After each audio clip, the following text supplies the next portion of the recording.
frowning at that all week. I'm observing. What you looking for? I find it easier to observe when I'm not talking.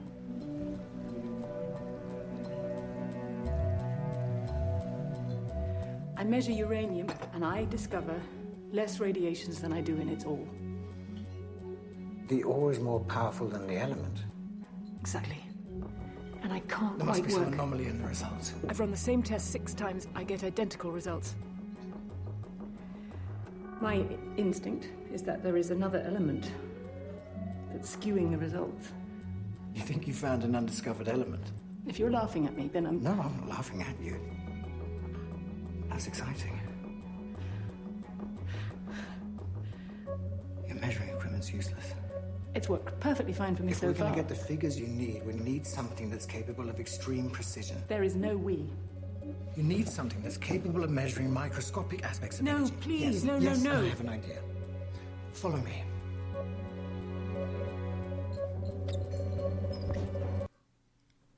Welcome, everybody, to a special episode of Cinema Royale. I am Travis Hopson of the Punch Drunk Critics, co-host of Cinema Royale, and that clip you just heard is from the new biopic, Radioactive, starring Rosamund Pike as Marie Curie, the groundbreaking scientist who discovered radiation, polonium, and others.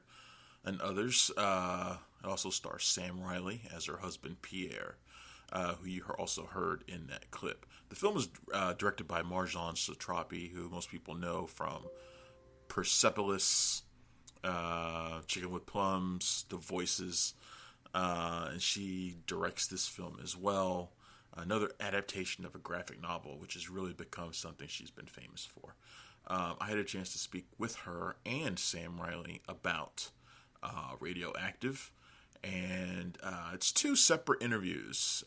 These are 2 people that I've always wanted to talk to, so I'm very happy that I had a chance to do it. You can probably hear my excitement in both interviews, actually. So I'm going to play them both back to back. I'm going to start with Marjane, and then we're going to go straight into Sam Riley. So I hope you enjoy these interviews. Check them out.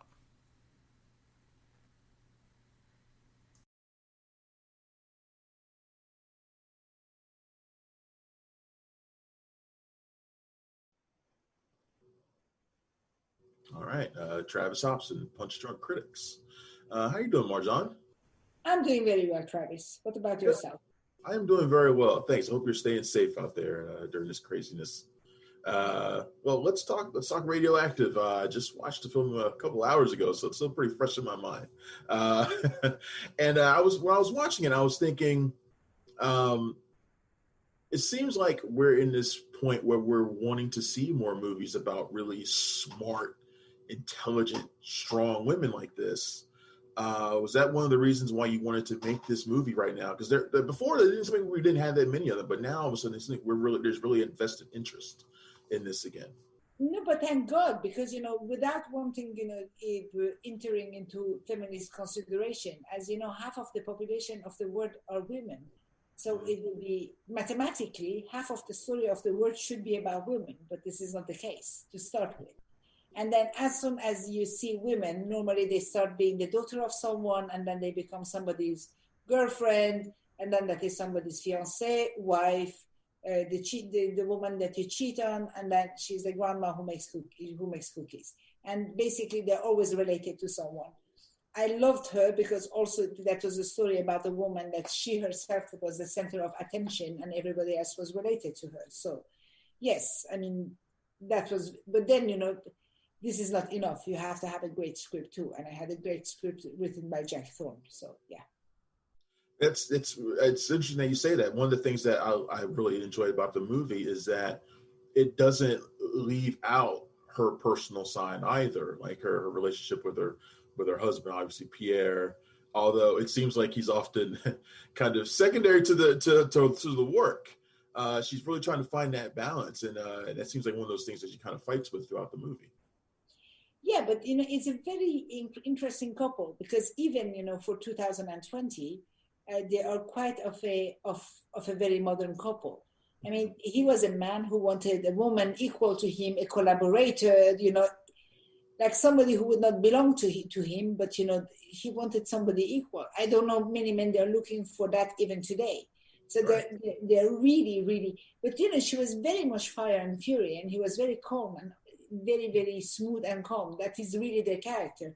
I know by the historical fact that, she almost put 4 times the fire, on her lap because she was so fast and furious, and he was very calm. So, but the reality of the fact is that he was a great physicist and she was a great chemist, and that is the meeting of these two that made the discovery of radioactivity. But unfortunately, he died very young, so this collaboration didn't last forever. I love the way you adapt graphic novels, and one of the things I really love about this movie is your use of color, in particular, sort of the bright neonish colors that kind of represent maybe what we perceive as radioactivity, but also the way you kind of meld events together, showing the consequences of her discovery along with the benefits of her discovery. Talk to me a little bit about how you came up with this in your mind. But the fact is that you cannot talk about somebody who is about the scientists without talking about their science, because they're scientists. It's like showing a film about the dancer but they don't dance. It's not possible. And then when you talk about her science, what they discovered changed the face of the 20th century forever. Is a huge, is a turning point. Discovery is a big discovery. So you cannot talk about discovery without talking about the effect of this discovery, the aftermath, the good aspect as the bad aspect. So that was very important for me because films about Marie Curie, there are already a few of them, and you have TV series and this and that. So making a straight biopic was not really an option, and I would never like to do that.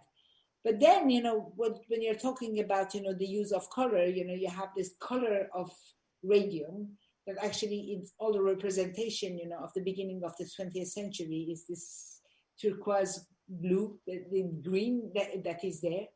But the challenging thing, it was to make the invisible visible, because radioactivity is not visible. Atoms, they're not visible. Neither is the energy and the electron. None of that is visible. Yet you have to show them. And so it makes it extremely challenging. But at the same time, it's a huge playground for somebody like me who comes from painting and who loves to create words that they don't exist. That is what makes it very interesting. Yeah. Marjane, this has been great. I really appreciate you taking a few minutes with me, and thank you very much. I wish you and the movie the best of luck. Thank you very much. Thank you very much. Thank you for the interview. Bye. Bye-bye.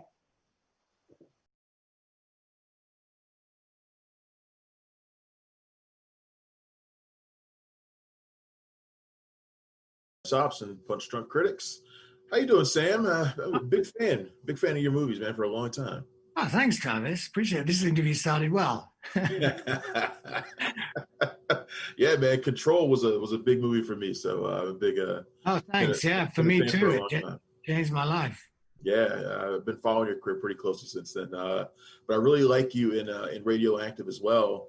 Talk to me a little bit about why you wanted to play Pierre in this film. It's a great role. Is he working with Rosamund? Obviously, must have been fantastic. But talk to me about why you wanted to do it. Well, I needed the money, Travis. Man, keep it real, man. I like that. I'd worked with my wife had been on the jury in Cannes with Marjane, the director, and we got on really well there. She's really, I don't know if you've ever interviewed her for anything, but she's really, she could be on the periodic table herself. She's really a great. She's very much like Marie Curie in some ways. Very. I want to do the thing right now, and I'm not going to take. She's really feisty and she's very fiercely intelligent. So I wanted to work with her.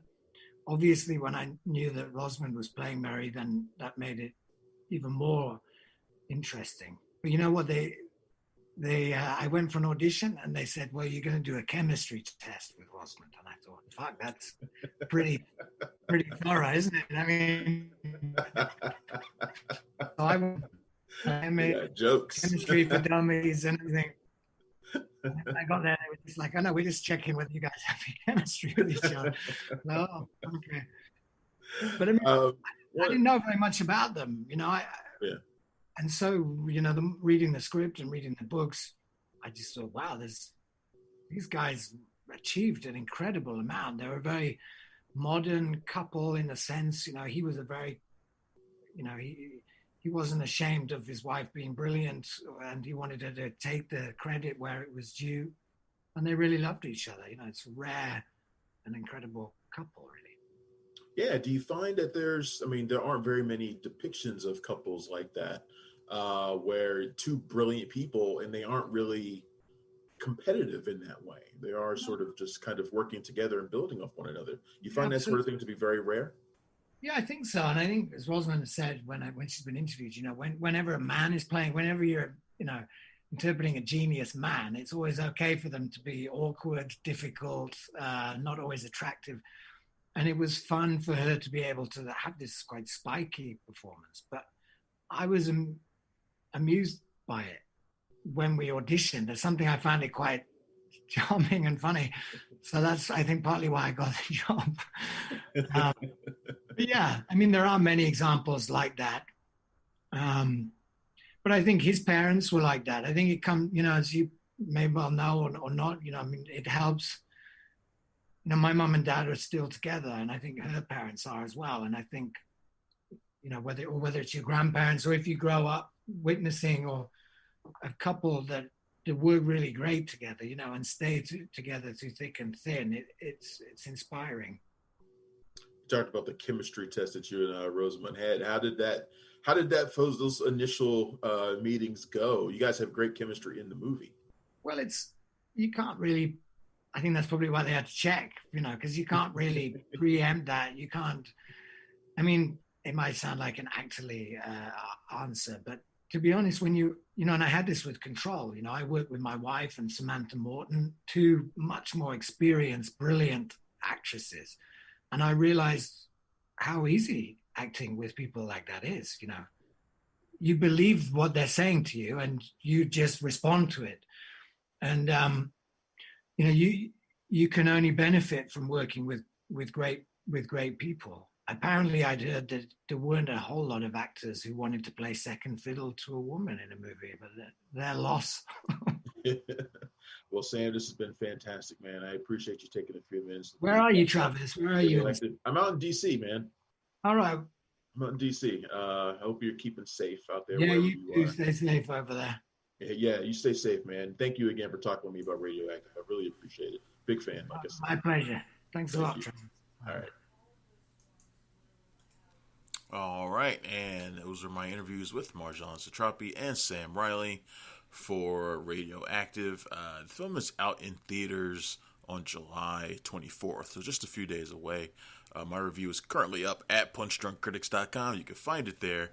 Check it out. Check out everything we got on the site, but especially check out my reviews. Come on. That's it. I hope you enjoyed this. I will see you again very soon. Goodbye.